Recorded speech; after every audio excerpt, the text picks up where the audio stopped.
हम 5। मक्खनपुर नामक राज्य में मिथिला नाम की एक औरत अपने 5 बेटों के साथ रहती थी। पांचों में अलग अलग गुण थे, क्योंकि ये बेटे भगवान की कृपा से उसके घर पर पैदा हुए थे। बड़ा बेटा था वो बिजली से खेल सकता था, छोटा बेटा था वो पानी को अपने वश में कर सकता था, वही मंझला बेटा काफी दर्द झेल सकता था, और चौथा बेटा अपनी सांस रोक सकता था, और 5वां बेटा हवा में उड़ सकता था। पर वो देखने में एक जैसे थे, क्योंकि वो जुड़वा पैदा हुए थे, जिस वजह से कोई भी उन्हें पहचान नहीं पाता था।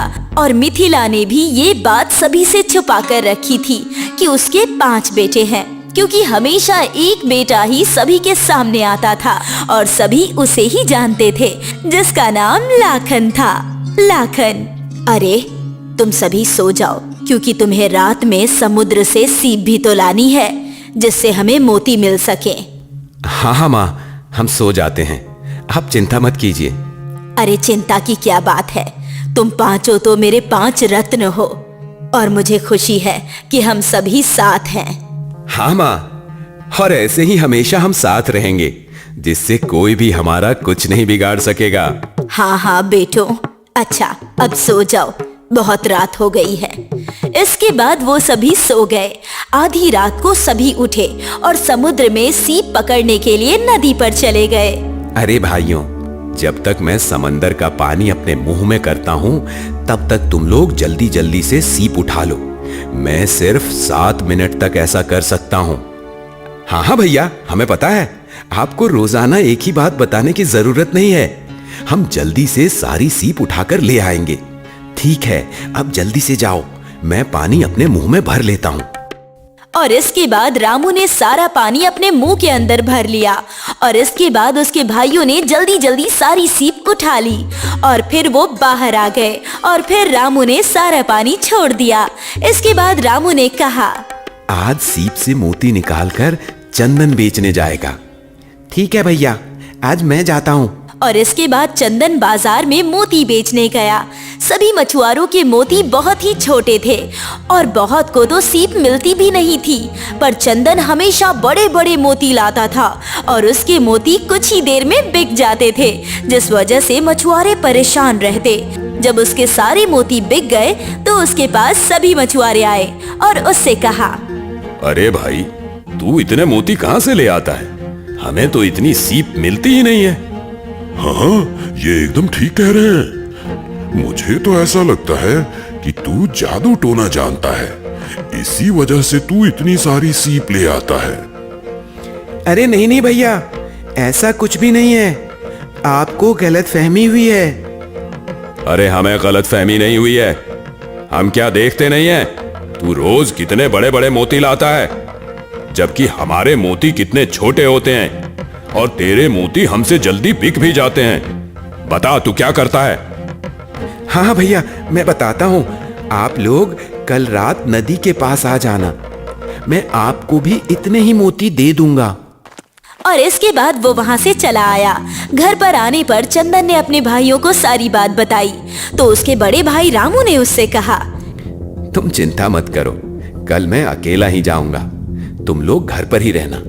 इसके बाद रात के समय वहाँ पर सभी मछुआरे पहुँच गए, और रामू ने उन सभी से कहा, अच्छा, मैं अपने अंदर इस समंदर का पानी ले लूंगा, पर मैं सिर्फ 7 मिनट के लिए ही ऐसा कर सकता हूँ। अगर तुम लोगों ने इतनी देर में सीप नहीं ली तो मैं पानी को छोड़ दूंगा। अरे हाँ, तुम चिंता मत करो, तुम जल्दी से पानी अपने अंदर लो। इसके बाद रामू ने समंदर का सारा पानी अपने मुंह के अंदर ले लिया, और सभी मौका देखकर सीप चुनने लगे, पर उन्हें बहुत ज्यादा समय हो गया। रामू बार बार उन्हें बुला रहा था, पर कोई भी सुन नहीं रहा था, और हार कर उसने सारा पानी वापस समुद्र में छोड़ दिया। पानी के प्रभाव से वो सभी चिल्लाने लगे, बचाओ बचाओ, कोई तो बचाओ, हम डूब रहे हैं, हमारी मदद करो। अरे बचाओ बचाओ, हम मर रहे हैं, हम मर रहे हैं, हम डूब रहे हैं। हाँ हाँ, कोई तो बचाओ, इस रामू ने तो हमें मार डाला, बचाओ बचाओ। और कुछ ही देर में सारे मछुआरे डूबकर मर गए। जब ये बात महाराज को पता लगी तो मछुआरों के परिवार वाले रामू को पकड़कर महाराज के पास ले आए। ये मैं क्या सुन रहा हूं? तुमने नदी में डुबाकर बहुत सारे लोगों को मार दिया है। नहीं नहीं मालिक, हमने चेतावनी दी थी कि मैं 7 मिनट से ज्यादा अपने मुंह के अंदर पानी नहीं रख सकता हूं, पर इन्होंने मेरी चेतावनी मानी ही नहीं। इसी वजह से यह हादसा हो गया। मुझे कुछ नहीं पता है। तुमने लोगों को मारा है और इसकी सजा यह है कि अब तुम्हें भी नदी में डुबा कर मारा जाएगा। तुम्हारी कोई आखिरी इच्छा है तो तुम हमें बताओ, हम वो जरूर पूरी करेंगे।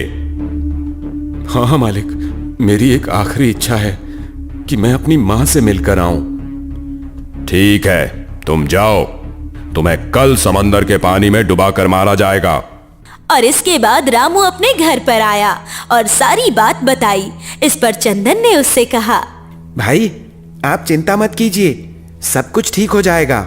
अगले दिन रामू समुद्र पर पहुंचा और इसके बाद राजा ने उससे कहा, अब तुम जाओ और जाकर इस समंदर में डूब जाओ। ये सुनकर रामू उस समुद्र में चला गया, पर समुद्र ने उसका कुछ नहीं बिगाड़ा। ऐसा लग रहा था मानो समुद्र उसका दास हो और वो उसी के इशारों पर चल रहा हो। ये देखकर सभी बहुत हैरान हुए। अरे ये क्या हो रहा है? रामू को तो कुछ हो ही नहीं रहा है। ऐसा लग रहा है मानो समंदर उसकी बात मान रहा हो और वो उसे कुछ कर ही नहीं रहा हो। ये देखकर राजा भी काफी हैरान हुआ और रामू समुद्र से बाहर आ गया। रामू को सही सलामत देखकर राजा ने उससे कहा, अरे ये कैसे हो गया? तुम्हें समंदर ने डुबोया क्यों नहीं? ऐसा कैसे हो सकता है? मुझे तो कुछ समझ में ही नहीं आ रहा। पर रामू चुपचाप वहां पर खड़ा रहा।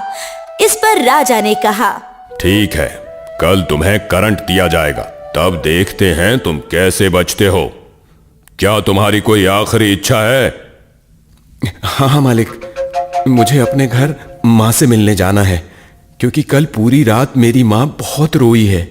क्योंकि जब उन्हें पता लगा कि मैं मरने वाला हूं तो उन्होंने रो रो कर अपना बुरा हाल कर लिया। ठीक है, तुम जाओ। अब तुम्हें कल बिजली से करंट दिलवाया जाएगा। इसके बाद रामू घर पर आ जाता है और सारी बात बताता है। इस पर लाखन ने कहा, आप भैया चिंता मत कीजिए, कल मैं आपकी जगह पर जाऊंगा, क्योंकि मुझे तो बिजली से कुछ होता ही नहीं है। ये सुनकर सभी लोग बहुत खुश हुए और फिर अगले दिन रामू की जगह पर लाखन वहां पहुंच गया। और उसके बाद जैसे ही लाखन को करंट लगाया गया, उसे कुछ नहीं हुआ। उल्टा उस व्यक्ति को करंट लग गया जो लाखन को करंट लगा रहा था। मुझे तो बहुत मजा आ रहा है इस बिजली के करंट से। आहा, धम ता धम ता धन ता धन दिन ता धन दिन ता धन ता धन ता दिन दा। आहा, ये देखकर लोग बहुत हैरान हुए। लोगों को समझ में ही नहीं आ रहा था कि आखिर रामू को करंट क्यों नहीं लग रहा है। ये देखकर राजा भी बड़ा हैरान हुआ और इसके बाद लाखन वहां से आ गया। इस पर राजा ने कहा, अरे ये कैसे हो सकता है? तुम्हें करंट क्यों नहीं लगा? मुझे तो कुछ समझ में ही नहीं आ रहा है। आखिर ऐसा कैसे हो सकता है? पता नहीं महाराज, मुझे तो कुछ भी नहीं पता है। आपने खुद ही देख लिया कि बिजली ने मेरा कुछ नहीं बिगाड़ा। हाँ, ये तो मुझे भी पता है। ज्यादा चालाक मत बनो। अब तो मैं कल तुम्हें बताता हूँ। कल तुम्हें मार मार कर अधमरा कर दिया जाएगा, यानी कि तुम्हारी गर्दन काट दी जाएगी। तब देखते हैं तुम कैसे बच जाते हो। क्या तुम्हारी कोई आखिरी इच्छा है? हाँ महाराज, मैं फिर से अपनी माँ से मिलना चाहता हूँ, क्योंकि उनकी तबीयत बहुत ज्यादा खराब है। इस वजह से मैं आखिरी बार उन्हें देखना चाहता हूँ। ठीक है, तुम जाओ। कल तुम्हारे 2 टुकड़े किए जाएंगे। इसके बाद लाखन घर पर आ जाता है और सारी बात अपने घर वालों को बताता है। इस पर चंदन ने कहा, भैया कल मैं आपकी जगह पर जाऊंगा, क्योंकि आपको तो पता ही है कि मुझ पर मार का कोई असर नहीं होता है, ना ही मेरे टुकड़े हो सकते हैं। मैं बहुत ही मजबूत हूँ। हाँ, मुझे पता है। इसके बाद अगले दिन चंदन वहां पहुंच जाता है। उसके बाद जैसे ही एक आदमी चंदन के शरीर पर तलवार चलाता है, वो तलवार टूट जाती है, पर चंदन के शरीर को कुछ नहीं होता। ये देखकर राजा बहुत हैरान हुआ कि आखिर ये सब कैसे हो रहा है। और फिर सबसे अंत में राजा कहता है, अब इसे जमीन में गाड़ दिया जाएगा, जिससे ये जिंदा नहीं बच सकेगा। और इसके बाद राजा फिर उससे आखिरी इच्छा पूछता है और फिर से वो वही इच्छा बताता है। घर आने पर वो सारी बात अपने परिवार वालों को बताता है। इस पर रमेश कहता है, अब भैया मैं आपकी जगह पर जाऊंगा, क्योंकि मैं बहुत देर तक सांस रोक सकता हूँ। इसके बाद रमेश वहाँ पहुँच जाता है और उसे जमीन में गाड़ दिया जाता है। इसके बाद सभी वहाँ से चले आते हैं। जब रात होती है तो मिथिला अपने चारों लड़कों को लेकर वहाँ जाती है और जमीन खोदकर रमेश को बाहर निकाल लेती है और उनसे कहती है, अब हम ये गांव छोड़कर चले जाएंगे, हम दूसरे गांव में जाकर रहेंगे। इसके बाद पांचवा बेटा उन पांचों को एक बड़ी सी पोटली में रखता है और अपने कंधे पर बिठाकर उन्हें उड़ा ले जाता है और वो लोग गांव छोड़कर चले जाते हैं। लालची चूड़ी वाली। रवि जंगलों में लाख इकट्ठा करता था। वैसे लाख पेड़ों से जमा किया जाता है, पर लाख को लाख के कीड़े बनाते हैं जो पेड़ों से चिपके होते हैं। रवि ऐसे ही पेड़ ढूंढता था जिस पे लाख के कीड़े लगे होते थे। रवि उस पेड़ के तने में छेद कर वहां बाल्टी लगा दिया करता था। जब बाल्टी भर जाया करती थी तब रवि उस बाल्टी का लाख घर ले आता था। ये लो दीपा, आज इतना ही लाख मिला है। कोई बात नहीं, आजकल लाख भी कम मिल रहा है और लाख की चूड़ियां भी कम बिक रही है। पता नहीं आगे क्या होगा। इतनी परेशान मत हो दीपा, तुम तो एक कलाकार हो जो लाख से बहुत सुंदर सुंदर चूड़ियां बनाती है। आज न कल तुम्हारी कला को कदरदान जरूर मिलेंगे। लेकिन अब घर चलाना मुश्किल हो गया है, हमें कोई और काम कर लेना चाहिए। थोड़ा सब्र रखो, सब कुछ ठीक होगा दीपा। दीपा मायूस थी, उसे अपनी कला पर विश्वास नहीं था। पर रवि जानता था कि लाख से चूड़ियां बनाने की कला अब विलुप्त हो गई है। आज ना कल दीपा को सफलता जरूर मिलेगी। एक दिन की बात है, दीपा अपने घर के बाहर लाख से चूड़ियां बना रही थी। तभी एक विदेशी टूरिस्ट उसके पास आई। What is this? ये क्या है? ये चूड़ी है, इसे हाथ में पहनते हैं ऐसे। I know, but this is different. अलग। हाँ, ये लाख से बनी है, हाथ से बनाती हूँ इन्हें। Can I shoot? विदेशी लड़की ने कैमरा निकाल लिया और वीडियो शूट करने लगी। विदेशी लड़की का ये वीडियो बहुत वायरल हुआ, इतना कि एक न्यूज रिपोर्टर भी दीपा का इंटरव्यू लेने पहुंच गई। आपको कैसा लग रहा है? आपकी ये कला आज विदेशों में देखी जा रही है। अच्छा तो बहुत लग रहा है, पर लोगों के देखने से हमारा पेट नहीं भरेगा। क्या मतलब? मतलब लोग देख तो रहे हैं पर खरीद नहीं रहे हैं। हमारी कला तभी जीवित रहेगी जब औरतें हमारी चूड़ियां खरीदेंगी। तो सुना आपने दीपा जी की बात। दर्शकों, आपसे ये विनती है कि आप ये लाख की सुंदर चूड़ियां खरीदें और ऐसे कलाकारों की मदद करें। जैसे ही दीपा न्यूज में आई, उसकी दुकान के बाहर ग्राहकों की भीड़ लगने लगी। मुझे वो लाल वाली चाहिए, मुझे पीली वाली। भीड़ इतनी बढ़ गई कि रवि और दीपा मिलकर भी भीड़ संभाल नहीं पा रहे थे। दीपा ने जितनी भी लाख की चूड़ियां बनाई थी, सब हाथों हाथ बिक गई, और वो भी महंगे दामों में। इतने सालों बाद आज दीपा और रवि बहुत खुश थे। उन्होंने एक साथ बहुत सारे पैसे कमा लिए थे। कल सोच रहा हूं कि 2-3 लोगों को ले जाऊं। अब ज्यादा लाख चाहिए ना? हाँ हाँ, कभी सपने में भी नहीं सोचा था कि ऐसा होगा। सारी चूड़ियां बिक गई। मुझे पता था दीपा, लेकिन अब बस ज्यादा लाख मिल जाए। क्यों? कोई समस्या है क्या? हाँ, आजकल जंगलों में लाख के कीड़ों की गिनती कम हो गई है। शायद जंगल कम होते जा रहे हैं, इस वजह से कीड़ों की संख्या भी कम हो गई है। लेकिन हमें तो लाख की बहुत जरूरत है। देखते हैं क्या कर सकते हैं। अगली सुबह रवि 2 और लोगों के साथ जंगल गया और उसने लगभग सारे पेड़ों में छेद करके उन पर बाल्टी बांध दी और इंतजार करने लगा। शाम में जब उन्होंने बाल्टियां देखीं तो कुछ खाली थीं और कुछ आधी भरी हुई थी। चलो कम से कम इतना तो मिला। रवि ने सारा लाख दीपा को दे दिया। जितना मिला है ले आया हूं, बाकी बाल्टियां बांध दी है, उम्मीद है जल्द ही भर जाएगी। ठीक है। रवि को जितना लाख मिलता उससे दीपा चूड़ियां बनाकर बेचा करती थी, पर ग्राहक ज्यादा थे और लाख कम। दीदी, ये क्या, आज भी मुझे चूड़ियां नहीं मिली? कितने दिनों से आ रही हूँ, रोज मेरे ही समय में लाख खत्म हो जाता है। ऐसी कोई बात नहीं है, कल आपको पक्का चूड़ियां मिलेंगी, पक्का ना? हाँ। अब दीपा परेशान थी, बढ़ते ग्राहकों के लिए उसके पास लाख था ही नहीं। अब हमें कुछ तो करना पड़ेगा। मैंने कई और ठेकेदारों से भी बात कर ली है और किसी के पास लाख नहीं है। तो अब क्या होगा? एक रास्ता है। क्या? एक ठेकेदार बता रहा था उसके पास फैक्ट्री में बनने वाला नकली लाख है। नकली लाख? कह रहा था कि असली और नकली का फर्क कोई बता नहीं सकता, और चूड़ियां और भी सुंदर बनती है उस लाख से। एक बार कोशिश करके देख लें क्या? किसी को पता चल गया तो? हमारे अलावा यहाँ असली और नकली लाख की समझ किसे है? वो तो है। दीपा नकली लाख इस्तेमाल करने के लिए मान गई। अगली सुबह रवि नकली लाख ले आया और दीपा चूड़ियां बनाने लगी। नकली लाख हूबहू असली की तरह दिख रहा था और बहुत आसानी से दीपा ने उसकी चूड़ियां बना ली। आज मुझे चूड़ियां मिलेंगी ना? हाँ, जितनी चाहे उतनी मिलेंगी। मुझे तो लाल चाहिए, नीली, पीली, गुलाबी और हरी भी। ठीक है, अभी बनाती हूँ। दीपा ने उस औरत के सामने नकली लाख से चूड़ियां बनाई और वो चूड़ियां उसे बहुत अच्छी लगी। बहुत सुंदर है दीदी। औरत खुशी खुशी पैसे देकर चली गई। दीपा ने फिर नकली लाख की चूड़ियां ही बेचना शुरू कर दी।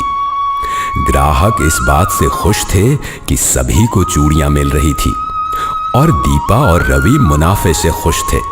आज किसी को पता नहीं चला कि लाख नकली है। पता चलेगा भी कैसे? तुम्हारी चूड़ी बनती ही इतनी सुंदर है। वो तो है। कुछ दिनों तक दीपा का व्यापार बहुत अच्छा चला। फिर एक दिन एक बूढ़ी औरत दीपा के पास आई। बेटा, सुना है तुम लाख की चूड़ियां बनाती हो? हाँ माँ जी, बिल्कुल सही जगह आई हैं आप। मुझे 2 हाथ भर के लाख की चूड़ियां दे दे बेटी। वो क्या है कि मेरी बेटी की शादी है और हमारे घराने में लाख की चूड़ियों के बगैर शादी नहीं होती। अभी देती हूँ काकी, ये देखिए। दीपा ने बूढ़ी औरत को कई लाल रंग की चूड़ियां दिखाई। बूढ़ी औरत बड़ी गौर से चूड़ियों को देखने लगी। वो काफी देर तक चूड़ियां देखती रही। क्या हुआ काकी, कोई चूड़ी पसंद नहीं आई क्या? चूड़ियां तो अच्छी हैं, लेकिन इनमें लाख की चूड़ियां कहाँ हैं? ये सारी लाख की चूड़ियां तो हैं। बुढ़ापा मुझे आया है और आंख तुम्हारी कमजोर है बेटी। इनमें से एक भी चूड़ी लाख की नहीं है। क्या? ये देख, मेरी चूड़ियां लाख की है। इनमें अब भी लाख की खुशबू है। लाख कितना भी पुराना हो जाए, अपना गंध नहीं छोड़ता, और इन नई चूड़ियों में तो लाख की गंध ही नहीं है। दीपा परेशान थी। उसके माथे से पसीना छूटने लगा। तभी आसपास की सारी औरतों ने बूढ़ी औरत की चूड़ी सूंघी। सभी गंध सूंघकर हैरान थे। तो ये क्या है? जो भी हो, बस लाख नहीं है। दीपा बहन, ये सब क्या है? आप अब तक हम सबको धोखा देती आ रही थी। इसे तो हवालात में डाल देना चाहिए, धोखेबाज। नहीं, ऐसा मत कीजिए। मैं माफी मांगती हूँ, मुझसे गलती हो गई, माफ कर दीजिए। फिर कभी नकली लाख नहीं बेचूंगी, माफ कर दीजिए। सारी औरतों ने दीपा को बहुत खरी खोटी सुनाई। दीपा अपने किए पर शर्मिंदा थी। अगली बार कोई तुमसे चूड़ी खरीदेगा ही नहीं। ऐसा मत बोलिए, ये मेरी रोजी रोटी है। और तुमने अपनी रोजी रोटी के साथ ही बेईमानी कर दी। बहुत लालची हो तुम। सारी औरतें सुना सुना कर चली गई। दीपा नकली लाख की चूड़ियां बेचती है, ये बात गांव में फैल गई और उसी दिन से लोगों ने दीपा के पास आना बंद कर दिया। कोई दीपा की चूड़ियां नहीं खरीद रहा था। दीपा रोते रोते बेहोश हो गई। दीपा को होश आया तो रवि के साथ बिस्तर पर थी। वो रोते रोते उठी। क्या हुआ? हमें नकली लाख की चूड़ियां नहीं बेचनी चाहिए थी। हमने कब नकली लाख की चूड़ियां बेची? दीपा ने रवि को सब कुछ बताया तो रवि जोर जोर से हंसने लगा। अरे बुद्धू, तूने सपना देखा है। हम तो अभी भी असली लाख जमा करके ही चूड़ियां बनाते हैं। अभी कल ही तुम टीवी पर आई थी। कल मैं और आदमियों को जंगल ले जाऊंगा लाख जमा करने। क्या? इस सच जैसे सपने ने दीपा को बहुत बड़ी सीख दी थी कि लालच में आकर उसे कभी गलत रास्ते नहीं चुनने हैं। दीपा ने भगवान का धन्यवाद किया कि जो भी उसने देखा वो महज एक सपना था, एक बुरा सपना।